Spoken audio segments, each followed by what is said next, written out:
संतोष देशमुख तुम्ही निवडणुकीला उभा राहिल्या होत्या तेव्हा मासाजोगच्या भूतचा भूत प्रमुख होता, तुमच्यासाठी लढलाय तो. अरे प्रीतम मुंडे उभा होत्या तेव्हा सुद्धा भूत प्रमुख होता, तुम्ही उभा राहिला तेव्हा सुद्धा भूत प्रमुख होता. भाजपचा तो पदाधिकारी होता. आणि बावनकुळे नावाचा माणूस बेंडकुळेवानी दिसतो. हे वाजवारे टाळ्या, घाबरू नका कुणाला, माणसं मारायचे. आणि हा बावनकुळे सकाळी प्रेसला काय म्हणला त्याला समजलं पाहिजे. म्हणतो लाडकी बहीणचं अध्यक्ष केलं कारण वाल्मिक कराडचं काम चांगलं होतं. हे बावनकुळेचं सकाळचं स्टेटमेंट.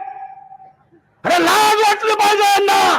भाजपच्या पदाधिकाऱ्याची हत्या करणाऱ्या या सगळ्या गँगला हे चांगलं म्हणतायत, लाडकी बहीण योजनेचा अध्यक्ष करतायत. बावनकुळे एक काम करा, तसं बी देशाचा गृहमंत्री कोण झालेला हे सगळ्याला माहित आहे. त्यांच्या विरोधात मोर्चे चालले, त्यांचा राजीनामा घ्या आणि तुमच्या या टकुच्याला गृहमंत्रीच करा.